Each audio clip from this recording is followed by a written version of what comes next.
Hello everyone. Before starting the video, I would like to share with you a very important information. We have launched GATE Non-Tech Test Series, जिसमें आपको maths plus aptitude के more than 30 test papers मिलेंगे. And not only that, you will be having free video lectures of maths and aptitude, which will have complete course coverage and explanation of important GATE questions. So if you are serious enough for GATE, you should not miss out this amazing deal for just ₹399. You can enroll in our test series by clicking on the link displayed on the description and on the first comment. So now let's move to our topic discussion. Types of square matrix के बाद अब हम पढ़ेंगे rank of matrix के बारे में. ठीक है, तो देखिए फर्स्ट पॉइंट आप लिखेंगे रैंक ऑफ अ मैट्रिक्स के बारे में कि जैसे कि ट्रांसपोज ऑफ अ मैट्रिक्स और क्या हमारा रैंक ऑफ मैट्रिक्स, ये दोनों चीजें वैलिड है स्क्वायर और नॉन स्क्वायर मैट्रिक्स दोनों के लिए ही. पर determinant of matrix, adjoint of matrix and inverse of a matrix is only applicable for क्या स्क्वायर मैट्रिक्स के लिए. पर रैंक ऑफ अ मैट्रिक्स और ट्रांसपोज ऑफ अ मैट्रिक्स आप किसके लिए निकाल सकते हैं? स्क्वायर और नॉन स्क्वायर दोनों के लिए ही निकाल सकते हैं. राइट, तो फर्स्ट पॉइंट क्या रहेगा? It is applicable for square and non square matrix. Second point आप लिखेंगे कि मैंने यहाँ पे डेफिनेशन दिया था कि ओरली अगर मैं डिक्टेट करूं तो आप हो सकता है कि कुछ पॉइंट मिस कर जाए, पर इसलिए मैंने यहाँ पे लिख दिया है कि rank of a matrix is said to be R, is said to be R if there exists at least one non-zero minor. Minor का मतलब क्या? डिटर्मिनेंट ऑफ मैट्रिक्स में ही हमने पढ़ लिया था कि माइनर क्या होता है कि डेल आई जे वाला टर्म मैंने लिखा था जो था minor. Del I J with minus sign 1 I plus J जो था हो रहा था, वो दोनों को मिला के क्या बन रहा था? हमारा कोफैक्टर. अगर आपको वो कॉन्सेप्ट याद होगा तो आपको पता चल गया होगा कि माइनर क्या है. अगर आपको नहीं भी याद है तो कोई बात नहीं, अभी हम न्यूमेरिकल्स देखेंगे तो उसमें भी आपका कॉन्सेप्ट वो क्लियर हो जाएगा कि ऐसा माइनर ढूंढना है हमें non zero minor of order R and all minors with order greater than R should be vanish. मतलब कि किसी भी मैट्रिक्स का रैंक आर होगा अगर मुझे कोई ऐसा माइनर मिल जाए of order R, minor of order R जिसका डिटर्मिनेंट अगर नॉट इक्वल टू जीरो आ जाए. मतलब कि ऐसा माइनर ऑफ ऑर्डर आर जिसका determinant not equal to zero आए. ठीक है, ऑर्डर आर विद और जितने भी माइनर्स उससे बड़े ऑर्डर के हैं वो सारे वैनिश हो जाए और उस माइनर का डिटर्मिनेंट हमारा नॉट इक्वल टू जीरो आए, तो मैं बोल सकता हूं कि रैंक है हमारा आर के. आई होप आपको थोड़ा बहुत समझ में आया होगा, नहीं भी आया होगा तो आइए देखते हैं एक एग्जांपल. देखिए भले ही वैलिड है स्क्वायर और नॉन स्क्वायर दोनों के लिए ही, पर मैं एक 3x3 मैट्रिक्स ले रहा हूं जो कि एक स्क्वायर मैट्रिक्स है. मैं बोल सकता हूं कि इसका रैंक है, अगर मैं रैंक निकालूं, रैंक को मैं ऐसे डिनोट कर रहा हूं, तो rank of a 3x3 matrix, इसकी मैक्सिमम वैल्यू रैंक की जा सकती है इसके ऑर्डर के इक्वल. तो मैक्सिमम वैल्यू अगर 3 हो सकती है तो ये 3 तब होगी रैंक की वैल्यू मैक्सिमम जब अगर डिटर्मिनेंट का मतलब कि ए का determinant not equal to zero आए. अगर ए का determinant not equal to zero आया तो इसकी रैंक होगी 3. ठीक है, इसकी रैंक होगी 3 if determinant is not equal to zero. अगर डिटर्मिनेंट इक्वल टू जीरो आया तो इसका रैंक क्या हो सकता है? इसका रैंक हो सकता है 2. क्यों? कब 2 होगा? तब 2 होगा जब 3x3 का डिटर्मिनेंट क्या आया था? 0 आया था. 3x3 का डिटर्मिनेंट 0 आया था और 2 तब आएगा जब मुझे कोई ऐसा माइनर मिल जाएगा, minor of order 2. Minor of order 2 मुझे उसी मैट्रिक्स में मिल जाएगा जिसका ऑफ ऑर्डर 2 जिसका determinant not equal to zero आए. ठीक है, जिसका determinant not equal to zero आए. एग्जांपल में हम और अच्छे से समझेंगे.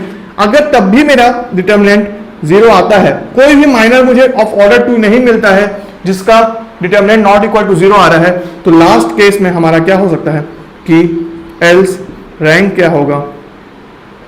Rank will be equal to 1.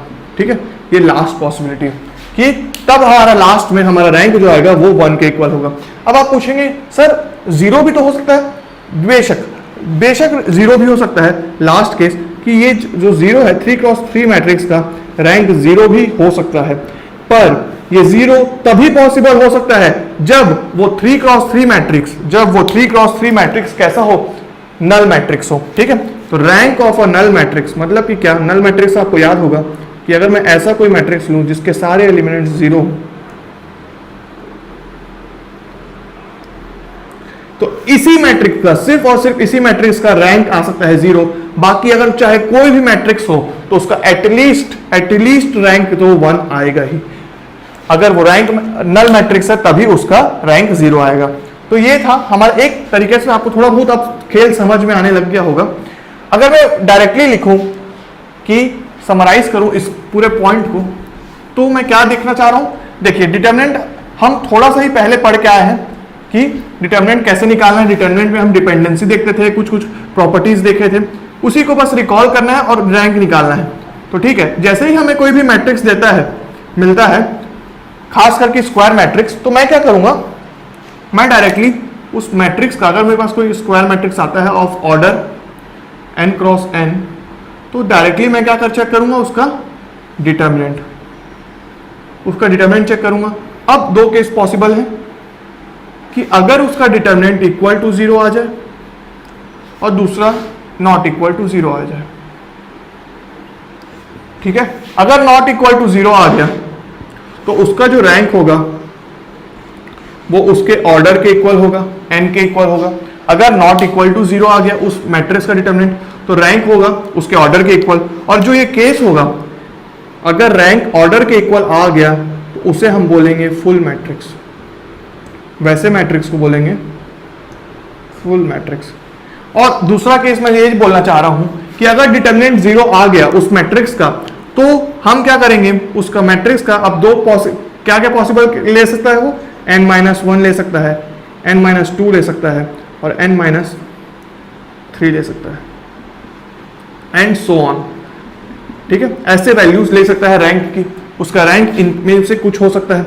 और अगर वो मैट्रिक्स लास्ट में अगर 0 लेता है, अगर रैंक ऑफ ए आता है 0, तो उस मैट्रिक्स को मैं क्या बोल दूंगा, उस मैट्रिक्स को मैं बोलूंगा नल मैट्रिक्स ही पॉसिबल है वो। ठीक है, नल मैट्रिक्स। ठीक है, तो ये था हमको बस डिटरमिनेंट, और डिटरमिनेंट में तो हम उस्ताद हैं, हम तो तुरंत डिटरमिनेंट सॉल्व कर सकते हैं, राइट। तो डिटरमिनेंट तो निकालना हमें बहुत अच्छे से आता है, तो रैंक में भी सारा का सारा खेल डिटरमिनेंट का ही है। अब आपको याद होगा डिटरमिनेंट वाले कॉन्सेप्ट में क्या, कि डिटरमिनेंट में मैंने आपको कुछ पॉइंट्स लिखवाए थे। क्या पॉइंट्स, कि अगर कोई भी रो या कॉलम डिपेंडेंट होता है तो हमारा जो डिटरमिनेंट होता था वो 0 होता था। डिटरमिनेंट में डिपेंडेंसी कब आती थी, कब, जब या तो दो रोज या दो कॉलम्स एग्जैक्टली सेम हो या फिर एग्जैक्टली आइडेंटिकल हो। ठीक है, तो ये डिपेंडेंसी क्रिएट करता था। दूसरा केस, या तो वो प्रोपोर्शनल रिलेशनशिप होता था, कि अगर दो रोज और दो कॉलम्स के बीच प्रोपोर्शनल रिलेशनशिप हो तो भी हमारा डिटरमिनेंट 0 आता था। थर्ड केस क्या लिखा था, कि अगर कोई रो या कोई कॉलम को हम दूसरे किसी रोज से या कॉलम्स के लीनियर कॉम्बिनेशन से डिनोट कर सके, तो उस केस में भी हमारा डिटरमिनेंट इक्वल टू 0 आता था। आप पेज पलटा के देखेंगे कॉपी का, ये सारे पॉइंट्स आपके प्रॉपर्टीज ऑफ डिटरमिनेंट में मैंने मेंशन किया हुआ है कि ये सारे केसेस में हमारा डिटरमिनेंट इक्वल टू 0 आता था। तो वैसे ही यहां पे भी हमें क्या लिखना है, डिटरमिनेंट इक्वल टू 0 आ रहा है कि नहीं, या फिर नहीं आ रहा है। तो वही चीज के लिए यहां पे क्या आएगा, हम पढ़ेंगे यहां पे कॉन्सेप्ट ऑफ इसमें भी डिपेंडेंसी। हमें क्या चेक करना होगा इसमें भी रैंक निकालते समय, कि कोई भी डिपेंडेंसी ना आए ताकि हमारा रैंक जो हो 0 ना हो। ठीक है, डिपेंडेंसी ढूंढनी है। डिपेंडेंसी कैसे कैसे हो सकती थी, एक तो हो सकती है स्केलर प्रोडक्ट वाली, मतलब कि क्या, आपको पता है बहुत अच्छे से, हम रैंक में पूरा देख के आए हैं कि अगर कोई ऐसा कॉम्बिनेशन हो कि, जैसे कि एक क्वेश्चन देखा था हमने, C1 C3 is equal to 15 C1, एक क्वेश्चन आया था हमारा, इसमें कैसा था, स्केलर कॉम्बिनेशन था। ठीक है, स्केलर प्रोडक्ट था, C1 इंटू 15 किया तो C3 आ गया था। ऐसा कुछ हो तो डिटरमिनेंट कैसा हो जाएगा, डायरेक्ट 0 हो जाएगा। क्यों, क्योंकि यहां पे हमको देखने को क्या मिल रहा है, एक डिपेंडेंसी देखने को मिल रही है। ठीक है, वैसे ही नेक्स्ट क्या था हमारा, नेक्स्ट है हमारा लीनियर कॉम्बिनेशन वाला।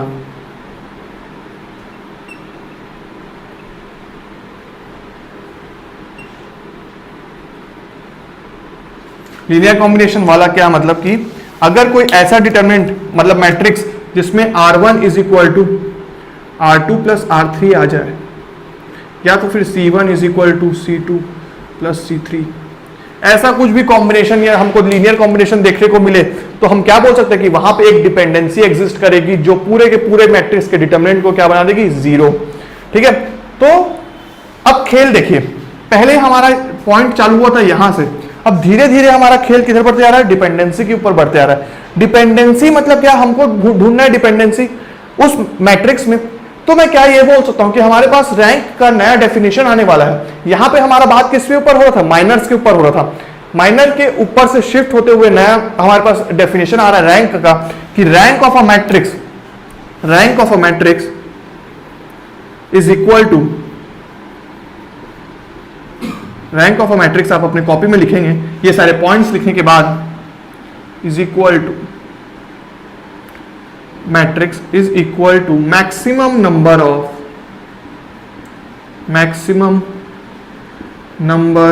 Of independent rows and columns।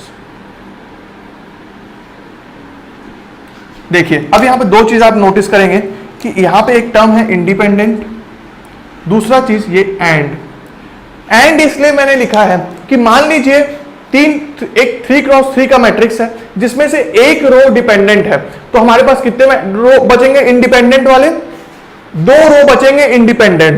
तो मैं ये बोलूंगा कि मेरे पास 2 इंडिपेंडेंट रोज है और 2 इंडिपेंडेंट कॉलम्स है। ठीक है, आप ऐसा नहीं बोल सकते कि 2 इंडिपेंडेंट रोज है तो 3 इंडिपेंडेंट कॉलम्स होंगे, नहीं, मतलब अगर दोनों सेम होना चाहिए, number of independent rows and number of independent columns are always same. ठीक है, 2 रो इंडिपेंडेंट है तो 2 कॉलम भी इंडिपेंडेंट होंगे, 3 इंडिपेंडेंट रोज है तो 3 इंडिपेंडेंट कॉलम्स भी होंगे, इसलिए एंड है।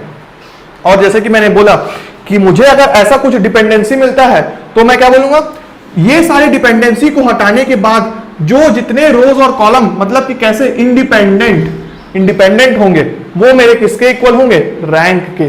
ठीक है, तो मैं यहां पे एक और चीज देख सकता हूं कि क्या, इंडिपेंडेंट रोज एंड कॉलम्स, मतलब कि क्या, कि अगर मैं ऑर्डर ऑफ मैट्रिक्स में रैंक को लिख सकता हूं, rank is equal to independent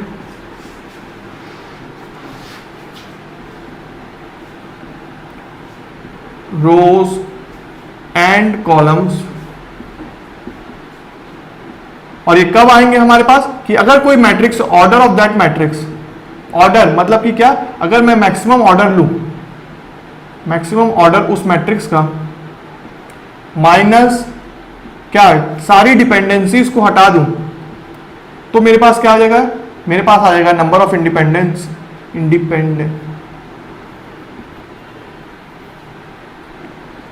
को हटा दूं, डिपेंडेंसी को हटाने के बाद मेरे पास क्या आ जाएगा, मेरे पास आ जाएगा क्या, रैंक ऑफ द मैट्रिक्स। तो ये एक नया डेफिनेशन आया हमारे पास कि rank of a matrix is equal to number of independent rows and number of independent columns. ठीक है, और एक और चीज आपको याद होगा कि मैंने जब डिटरमिनेंट का हम जब न्यूमेरिकल कर रहे थे तो मैंने आपको एक इंपॉर्टेंट पॉइंट भी लिखवाया था, क्या, कि एक इक्वेशन से एक डिपेंडेंसी आती है। आप पेज पलटा कर देखेंगे अपने कॉपी में, अगर आप नोट किए होंगे तो, या तो फिर वो वीडियो लेक्चर वापस जाइएगा देखिएगा कि एक इक्वेशन से एक डिपेंडेंसी। आप ऐसा नहीं बोल सकते कि C3 is equal to 15C1 है, इसका मतलब ये नहीं कि C3 और C1 दोनों ही डिपेंडेंट है ना, C3 डिपेंडेंट है, C1 इंडिपेंडेंट है। ठीक है, तो आप यहां पे भी एक और फिर से एक पॉइंट मेंशन करेंगे, one equation is equal to one dependency. ठीक है, one equation is equal to one dependency. वैसे ही आप नीचे वाला इक्वेशन भी देखेंगे जहां पे मैंने लिखा है R1 is equal to R2 plus R3। तो इसमें ऐसा नहीं है कि R1 R2 R3 तीनों डिपेंडेंट है, नहीं, सिर्फ और सिर्फ R1 क्या है हमारा, डिपेंडेंट है, बाकी R2 और R3 इंडिपेंडेंट है। एग्जाम्पल के तौर पे अगर मैं यहां पे लिखूं एक मैट्रिक्स वेक्टर, ये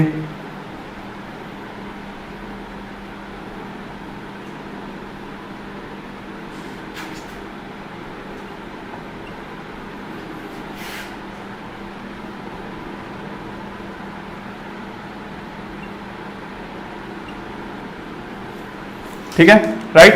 तो आप देख सकते हैं ये कैसा आ रहा है हमारे पास, B इज इक्वल टू, मैं लिख सकता हूं कि B इज इक्वल, ये क्या है, रो वेक्टर्स है तीनों, ठीक है। तो लिख सकता हूं कि B is equal to how much 4A, या तो फिर A is equal to B/4, ऐसा लिख सकता हूं मैं। वैसे C is equal to B+A, या तो फिर C is equal to how much हमारा 5 टाइम्स, ठीक है 5A। तो यहां पे हमको देखने को मिल रहा है कि कैसे स्केलर प्रोडक्ट से डिपेंडेंसी क्रिएट हो रही है, और ये सब हमारी कैसे लीनियर कॉम्बिनेशन से डिपेंडेंसी हो रही है। ये सब आप बहुत अच्छे से डिटरमिनेंट में देख चुके हैं, पर फिर भी एक रिकॉल करने के लिए कि ये रैंक से आपको रूबरू करवाने के लिए कि इसमें कुछ नहीं बल्कि हमको डरना नहीं है, हमें सिर्फ और सिर्फ डिटरमिनेंट से ही खेलना है, ठीक है। तो ये था rank of a matrix is equal to maximum number of independent rows and columns. जितना भी कॉन्सेप्ट अभी तक मैंने बताया है उसी के बेसिस पे हम कुछ न्यूमेरिकल्स करेंगे, और उसी न्यूमेरिकल से हम और अच्छे से इस कॉन्सेप्ट को ग्रास्प करेंगे रैंक ऑफ द मैट्रिक्स के बारे में, ठीक है। तो चलते हैं कुछ न्यूमेरिकल्स अटेम्प्ट करने के लिए। चलिए, तो अब हमारे सामने है गेट में आए हुए कुछ रैंक ऑफ अ मैट्रिक्स के बेस्ड पे क्वेश्चंस, ठीक है। कुछ क्वेश्चंस मैं करता हूं, आगे के क्वेश्चंस आप खुद से अटेम्प्ट करेंगे तो आपको कॉन्सेप्ट क्लियर हो जाएगा, ठीक है। तो देखिए, एक मैट्रिक्स दिया हुआ है। कैसा मैट्रिक्स दिया हुआ है? यहाँ पे 3 रोज हैं और 4 कॉलम है, 1 2 3 4, 4 कॉलम। मतलब कि क्या है? ये 3x4 मैट्रिक्स है। मतलब कि क्या कि ये रेक्टेंगुलर मैट्रिक्स है। एग्री कर रहे हैं? रेक्टेंगुलर मैट्रिक्स है। रेक्टेंगुलर मैट्रिक्स का डिटर्मिनेंट में मैं नहीं निकाल सकता, तो अगर डिटर्मिनेंट नहीं निकाल सकता तो मैं इसका रैंक कैसे बताऊंगा? अगर मैं इसका डिटर्मिनेंट नहीं निकाल सकता तो रैंक नहीं बता सकता। मतलब कि क्या कि मुझे कुछ ना कुछ यहाँ पे डिपेंडेंसी ढूंढनी होगी ताकि मैं इसका क्या बता सकूं? रैंक बता सकूं। तो रैंक बता, अब मेरे को डिपेंडेंसी ढूंढने के लिए क्या करना पड़ेगा? देखिए, ये है R1, R2 और R3। अगर आप देख पा रहे होंगे इस R3 को, तो आप डिपेंडेंसी एक तो पहले वीडियो को पॉज करेंगे और खुद से यहाँ पे डिपेंडेंसी ढूंढने की कोशिश करेंगे। उसके बाद आप देखेंगे कि आपको मिलेगा कि R3 is equal to 2R1 minus R2।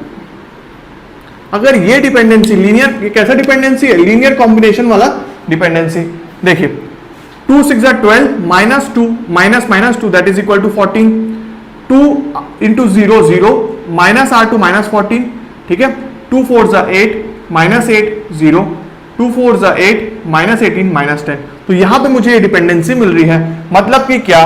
देखिए, अगर ऐसा केस है तो डेफिनेटली ये जो मैट्रिक्स है इसका रैंक होगा, rank of a matrix is definitely is not equal to 3। 3 ही क्यों लिया मैं? ये हम प्रॉपर्टी में देखेंगे आगे अभी कि रैंक ऑफ अ मैट्रिक्स, अगर कोई रेक्टेंगुलर मैट्रिक्स है 3x4 का, या जितना कोई भी मैट्रिक्स है रेक्टेंगुलर मैट्रिक्स, तो rank of that matrix will be less than और equal to the smaller value, ठीक है। तो यहां पे या तो वो 3 हो सकता था, या तो वो 3 हो सकता था, या तो 3 से कम होगा। पर अब यहां पे जो कि यहां पे 3 से रैंक 3 के इक्वल नहीं आ रहा है। क्यों? क्योंकि यहां पे डिपेंडेंसी मिल गई है। तो मैंने क्या कहा था? मुझे कोई ना कोई इससे छोटा माइनर ढूंढना पड़ेगा। तो अगर मैं, देखिए, अब ये वाला पार्ट को कंसीडर कीजिए, ये माइनर को मैं ले लेता हूं। ये कैसा माइनर है? 2x2 का। अगर मैं इस माइनर को लेता हूं 6 0 माइनस 2 40, तो इस माइनर का अगर मैं डिटरमिनेंट निकाल रहा हूं तो मेरे पास क्या आएगा? 6 into 14 which will be not equal to 0। क्या ये इक्वल टू 0 आएगा? नहीं। तो अगर वो 0 के इक्वल नहीं आ रहा है, इसका मतलब क्या? मैंने जो बोला था कि ऐसा माइनर, मतलब rank of that matrix will be R if there exist a minor of order R and all the other minors of order greater than R should be vanished, ठीक है। तो देखिए, 3x3 के लिए सारे चीज वैनिश हो गए। क्यों? क्योंकि यहां पे मुझे एक डिपेंडेंसी मिल गई थी। तो ये डिपेंडेंसी मिली थी R3 की, तो मैं इसको वैनिश किया और मैं एक माइनर लिया 2x2 का, जिसका डिटरमिनेंट कोई भी माइनर लेता, इसको भी लेता, किसी को भी लेता, और मुझे अगर मिल जाता कि वो नॉट इक्वल टू 0 आता, तो मैं बोल सकता था कि ये क्या है? इसका रैंक, इसका रैंक होगा rank of that A is equal to 2, इस क्वेश्चन का, ठीक है। ये rank of A is equal to 2। चलिए थोड़ा सा और समझने के लिए दूसरा क्वेश्चन अटेम्प्ट करते हैं। यहां पे फिर से कौन सा मैट्रिक्स है? ये है 4x4 का मैट्रिक्स। 4 क्रॉस 4 का मैट्रिक्स है। अब आपका टास्क है वीडियो पॉज करेंगे और यहाँ पे डिपेंडेंसी ढूंढेंगे। डिपेंडेंसी ढूंढिए, कोई भी ऐसा स्केलर कॉम्बिनेशन या फिर लीनियर कॉम्बिनेशन ढूंढ कर डिपेंडेंसी बताएंगे तो आपको दिखेगा क्या कि जो ये देखिए R2 प्लस R3 -1 + 1 0 -1 + 0 -1 1 + 2 3 1 + 3 4। तो मैं यहां पे क्या देख रहा हूं कि R4 जो है वो है R2 प्लस R3। एग्री कर रहे हैं? वैसे ही 1 -1 2 0 -1 = 1 2 -1 1 3 -1 2। तो यहां पे मेरे को क्या दिख रहा है R1 = how much R3 minus R2। ठीक है, तो इन दोनों को तुम्हारी यहां पे मेरे को देख सकता हूं कि दो इक्वेशन मिले, मतलब कि क्या दो डिपेंडेंसी, दो इक्वेशन दो डिपेंडेंसी। तो उन दोनों को वैनिश करने के बाद, यहां पे वैनिश करने के बाद अगर मैं कौन सा कोई भी एक माइनर कंसीडर करूं, ये माइनर कंसीडर किया मैं, और यहां पे अगर मैं लिखूं -1 1 और 0 का अगर मैं इसको लेता हूं तो ये not equal to, definitely not equal to 0 आएगा। -1 × 0 0 -1 दैट इज इक्वल टू 1, तो which is not equal to 0। मतलब कि क्या यहाँ पे 2 × 2 का माइनर ऑर्डर ऑफ माइनर 2 × 2 का डिटरमिनेंट नॉट इक्वल टू 0 आ रहा है। तो मैं ये बोल सकता हूं कि रैंक ऑफ ए इस केस में भी क्या आया 2 आया। ठीक है, वैसे आप इसका देखिए ये 4 × 4 मैट्रिक्स था तो इसका आप डिटरमिनेंट निकाल सकते थे, पर वो काफी ज्यादा लेंथी हो जाता। तो जनरली गेट के क्वेश्चन में आपको डिपेंडेंसी देख के ही आप जज कर लेंगे कि वहां पे रैंक क्या होगा। ठीक है, तो आप जितना क्वेश्चंस को प्रैक्टिस करेंगे उतना आपका ये डिपेंडेंसी देख के बताने वाला पावर और भी ज्यादा इंप्रूव होते जाएगा। ठीक है, तो क्वेश्चन से ही आपकी ये एबिलिटी बढ़ेगी। थर्ड क्वेश्चन की ओर चलते हैं। ये कैसा मैट्रिक्स है? ये अगेन हमारे पास 4 × 4 का मैट्रिक्स है। ठीक है, 4 × 4 का मैट्रिक्स है। यहां पे आपको डिपेंडेंसी बतानी है। देखिए फिर से वीडियो पॉज करेंगे, एक बार ट्राई करेंगे यहाँ पे डिपेंडेंसी बताने का और फिर बताएंगे कि क्या होगा इसका रैंक। ठीक है, तो यहां पे मैं देख रहा हूं क्या कि R1 R2 और R3 और R4। तो यहां पे देखिए अगर मैं ऐसा लिखूं R4 आपको क्या दिख रहा है R4 = R1 + R2 + R3। क्या ये कॉम्बिनेशन आपको दिख रहा है? 2 + 1 + 3 6 3 - 1 2 + 1 3 -1 -2 -3 0 -1 -5 -7 आगे -7। ठीक है, तो यहाँ पे एक और लीनियर कॉम्बिनेशन मिला तो मैं इसको क्या करूँगा वैनिश करूँगा यहाँ से, मतलब कि हटाऊंगा। और फिर अब मेरे पास क्या बचेगा ये, अब मैं एक माइनर लेता हूँ of order less than this. ठीक है, ऑर्डर लेस देन दिस मतलब कि मैं अगर मैं 3 × 3 का माइनर लेता हूँ, देखिए माइनर भी आपको क्या, माइनर का भी डिटरमिनेंट लेना है तो उसको आपको स्क्वायर ही कंसीडर करना पड़ेगा। और एक छोटा लिया मैं। ठीक है, यहाँ पे क्या हुआ था कि दोनों वैनिश हो गए थे, पर यहाँ पे अभी एक वैनिश हो रहा है। यहाँ पे मैं इसमें लिख सकता हूँ कि अगर मैं इस मैट्रिक्स का मतलब कि इस माइनर का अगर मैं डिटरमिनेंट निकालता हूँ तो डेफिनेटली नॉट इक्वल टू 0 आएगा। डेफिनेटली नॉट इक्वल टू 0 आएगा। तो अगर आप निकाल के देखेंगे तो इस माइनर का जो डिटरमिनेंट होगा वो नॉट इक्वल टू 0 आएगा। तो आप बोल सकते हैं कि rank of this will be equal to 3, will be equal to 3। ठीक है, राइट। तो अब चलते हैं नेक्स्ट क्वेश्चन की ओर, जो कि है 4th क्वेश्चन। अब इस क्वेश्चन को आप अटेम्प्ट करने की कोशिश करेंगे। पहले यहां पे भी लीनियर डिपेंडेंसी है, थोड़ा सा आप गेस करें क्या लीनियर डिपेंडेंसी होगा। या तो अगर आपको लीनियर डिपेंडेंसी नहीं मिल रहा है तो आप बताएंगे मुझे कि इस क्वेश्चन को और किस मेथड से मैं अटेम्प्ट कर सकता हूं। थोड़ा सा सोचिए इस बारे में। ठीक है, तो यहां पे आपको देखेंगे कि 4 R1 R2 R3 video pause किया होगा आपने और फिर सॉल्यूशन देखे होंगे। पहले अटेम्प्ट किया होगा फिर सॉल्यूशन ही देखेंगे आप। तो देखिए यहां पे क्या बोल रहा है मेरे पास कि रैंक है 2। रैंक अगर 2 है और ये मैट्रिक्स क्या है 3 × 3 मैट्रिक्स। अब इस मैट्रिक्स का ऑर्डर है 3, रैंक आ रहा है 2। ये कब पॉसिबल है आप मुझे बताएंगे कि रैंक ऑर्डर से कम तभी आएगा जब डेफिनेटली उसका डिटर्मिनेंट इक्वल टू 0 होगा। डिटर्मिनेंट 0 कब होगा? तब होगा जब यहां पे कोई ना कोई डिपेंडेंसी होगी, कोई ना कोई डिपेंडेंसी होगी, तब यहां पे डिटर्मिनेंट 0 आया होगा, और 0 आने के कारण ही उसका रैंक जो होगा वो ऑर्डर से कम हुआ होगा, और वो आया मेरा 2। तो आपके पास क्या ऑप्शन बचा? डायरेक्टली 3x3 का मैट्रिक्स है, डायरेक्टली डिटरमिनेंट निकालिए x के टर्म्स में और x को इक्वेट कर दीजिए, मतलब पूरे इक्वेशन को इक्वेट कर दीजिए इक्वल टू 0 के। ठीक है, अगर आपको नहीं मिल रहा है वो डिपेंडेंसी तो आप डायरेक्टली क्या करेंगे, इसका डिटरमिनेंट निकालेंगे और इक्वेट कर देंगे, तो आपको मिल जाएगा x का वैल्यू। ठीक है, उस इक्वेशन को सॉल्व करके।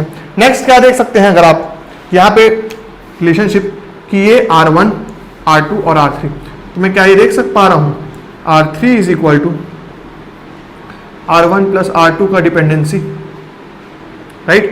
तो ये क्या हो रहा है, 4 plus 3 7, 7 minus 1 6, 2 plus 5 that is x is equal to 7। तो यहाँ पे ये जो डिपेंडेंसी आ रही थी, ये जो डिपेंडेंसी आ रही थी R3 is equal to R1 plus R2, उसके कारण क्या हुआ, हमारा डिटरमिनेंट हुआ 0, और डिटरमिनेंट हुआ 0, उसके कारण हुआ हमारा रैंक 3x3 नहीं आया बल्कि आया 2। तो ये 4 क्वेश्चन ही सफिशिएंट है आपके रैंक वाले कॉन्सेप्ट को। ठीक है, जितना भी आप कॉन्सेप्ट पढ़े उसी पे बेस्ड ये सारे क्वेश्चंस थे। आप ये क्वेश्चंस को फिर से देखेंगे एक बार कॉपी में और खुद से सॉल्व करेंगे, जितने क्वेश्चंस प्रैक्टिस करेंगे उतना आप डिपेंडेंसी ढूंढ पाएंगे। ठीक है, तो ये तो था कुछ हमारा रैंक ऑफ अ मैट्रिक्स का बेसिक इंफॉर्मेशन। अब चलते हैं रैंक ऑफ अ मैट्रिक्स के प्रॉपर्टीज के ऊपर। ठीक है, चलिए। Thank you everyone for watching this video till the end. Please like this video and share it with your friends. If you are new to this channel, subscribe to our YouTube channel and don't forget to hit the bell icon to get the latest updates. And to boost your GATE preparation, enroll in our test series by clicking on the link displayed on the description and in the first comment. You can also join our Telegram channel by clicking on the link displayed in the description box. तो मिलते हैं अब next video में, तब तक के लिए have a good day. See ya.